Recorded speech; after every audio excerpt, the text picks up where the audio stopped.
Let's face it, mistakes are unavoidable. Let's think of when you first learn how to play a new sport or learn how to play the guitar. You feel so difficult and also make a lot of mistakes, right? Like everyone else, I also made mistakes too. Through the years of learning languages from English to Chinese to Thai now, there's so many faults that I make and I couldn't count them all. But one thing I have found out is that thanks to the mistake that I made when I learned English, I learned Thai and Chinese much faster. So today I'm going to share with you some of the more painful and memorable flaws that I made when I learned languages. So you don't make the same mistake that I did and you can focus on other thing else. And if you don't know me yet, I'm Màu Màu. I'm currently working and living in Bangkok, Thailand. In my free time, I learn new languages. I'm currently studying Thai and Chinese. So in this channel, I will share with you all the tips and approaches so you can progress in your language learning journey, how to live happier and healthier, and making time for our passion. Okay,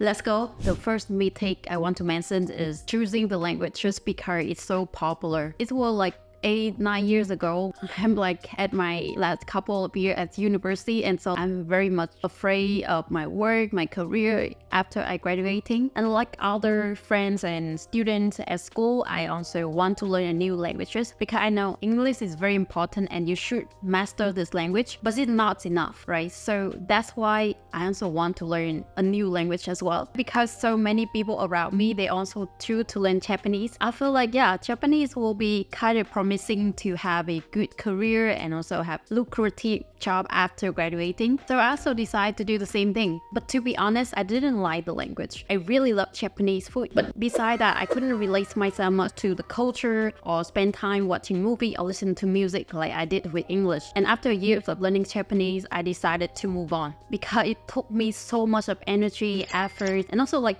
constantly asking myself whether because I'm not good enough or because of language is too difficult, etc. And yeah, I just decided that I need to move on. So the lesson here that I have learned is that, you shouldn't choose a language just purely because it's popular. It's just because everyone else there. You don't need to do the same thing. Language learning, it takes a lot of time, lots of efforts, and dedication. If you don't like something, I think it's very difficult to continuously improving and spending dedicated time to upgrade yourself. But some of you may ask like, how can I choose a language that suits me? I think there's so many ways to choose what kind of language that suits you. But in the book Fluent Forever by Gabriel Winner, he has stated that if you really like the language, go for it. No matter the difficulty level or how distant the language from your old language. And I couldn't agree more. However, at the same time, because there's so many priorities in your life, right? So to choose a language in a more holistic ways, I also make another video about how to choose the language based on 5 different factors, and you can check the link here. The second mistake that I want to mention is setting a wrong expectation when learning a new language. Here is my story of learning Thai. Like when I studied Thai, it's back like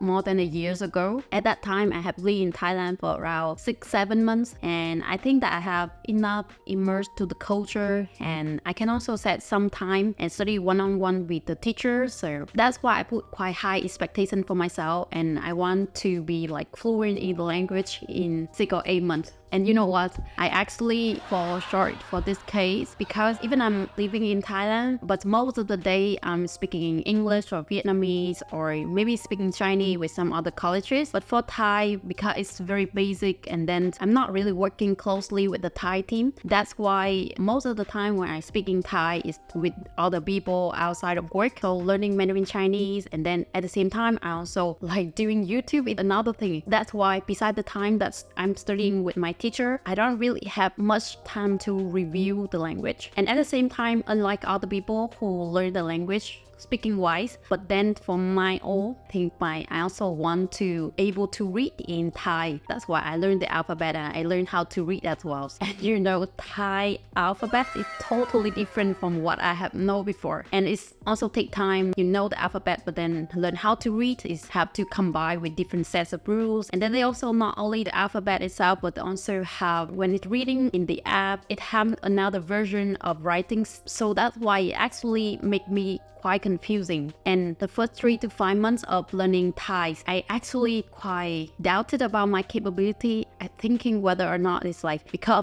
language is difficult or because I'm too ambitious. Then I just realized that I should have a more suitable expectation for myself when I'm learning Thai, with fitting in my schedule and fitting in my life. I think it's important to set some goals, some motivation for you so that you wanted to learn the language, but at the same time be more realistic, and you have to adjust accordingly with your schedule and try to not burn out when you learn the language. I also told myself that it need more time, and when I can rearrange my time, I want to travel more to different city and different places in Thailand so I can talk more to the local and use their language more often. And the third mistake that I made was I didn't set a time slot, like dedicated time slot for me to learn the language. I think this is important because when I was at school, English is one of the subjects, and automatically it have to be a part of my learning routine. I have to review the homework and I have to do exercise thing. And then when I at university, I also use the language very often. So that's how I get progress in the language. However, Thai and Chinese is my interest and it's in my hobby categories, and there's so many things. I learned these two languages now when I'm working, so that's why if I'm not setting a time slot to learn, it wouldn't go into my to-do list. So what I have found out here is that it's not about matter of how much time I spend on learning, but the quality of time that I'm spending and the dedication, the concentration I'm spending when I learn the language also decide on my progress. If I block the time, it can be 15, 20 or 30 minutes in the morning or in the afternoon, I follow it accordingly. I set it at the time, that focus time, and I also told my friends and my colleagues and my partners that it's a time for me to learn, so other people, they shouldn't bother me at that time. There is another extra step that you can think about, like in my case, my morning routine, I also integrated with time to learn the language, because I think in the morning, that is a time my mind is not bothered with work, and after meditation and yoga, that will be the time I will learn Chinese or Thai. If after work I feel tired, then I can skip like serious learning and I can spend time for watching movie or listen to the music or listen to podcasts, which I think that is quite balancing for me. So I also can enjoy the language, entertain myself, and also have see my progress in learning. The next mistake that I make is learning without asking questions. There's so many reasons before that I didn't dare to ask the question because of I'm afraid that the teacher had told me before but I forgot about it, or I'm afraid that maybe the question is so simple. But over the time when I learn Chinese and Thai, I have found out that it will help you a lot in learning, and it can really help you to hasten the learning progress. You may ask why, right? Because normally if you translate the words, it will give you some literal translation in your own language. But in reality, when you want to use a language, you have to be able to understand when you are going to use it, how you can use it, and why you use this word and not the other similar words. And I think that is crucial. And if you are not sure when to use this word, when to use the other word, I do recommend that you do want some couple of research or asking your teacher, asking your friends or colleges why they are using this word and what is the differences, and everyone will be happy to answer. People are always so supportive, and the teacher, they love questions, and my friends as well, they love to help me to reasoning why using this word and not the other word, because that's how they learn as well. And I'm being more confident and more comfortable of asking questions now, and I hope you do too. And the last mistake that I make is waiting too long to start speaking. Have you ever experienced the case when you know the words very well, lots of vocabularies and exactly the grammar structure, but you cannot make the whole sentences, or when someone asks you in the language that you learn, you cannot answer them, and you feel that why it's so simple, but then I cannot make the whole sentence, or I cannot reply them. And I did. That's when I started speaking English. It was 7 years since I started learning English. That's why I think I know quite some at that time. I know the words, I know what people asking me, I can understand what they are saying, but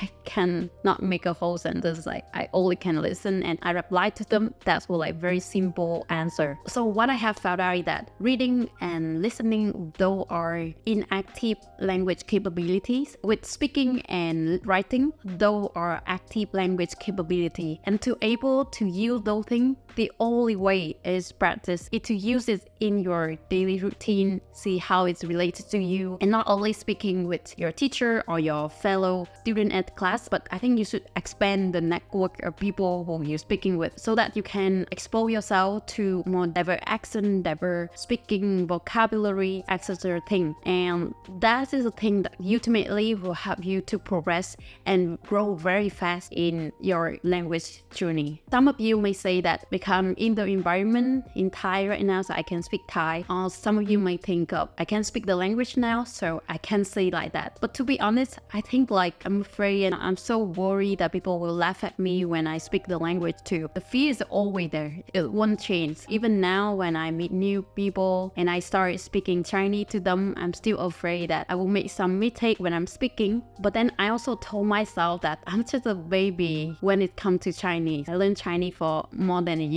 And if it's like compared to the baby who learned the language, then I'm just 1 year old baby learning speaking Chinese. Why I have to be afraid? Because I'm just a baby and I have the right to make mistake too. Everyone can judge me. Everyone can say your Chinese is not good, your Thai is not good, but I'm okay with that. I told myself that if I'm not making mistake today, then I will make even more mistake later on. And that's like the motivation for me is just come out of my comfort zone and using the language. I think that is the thing that I also like about learning a language. You have to experience so many different things. It challenges your thought process. It challenges what you have known before. You have to expose to the whole new different writing system.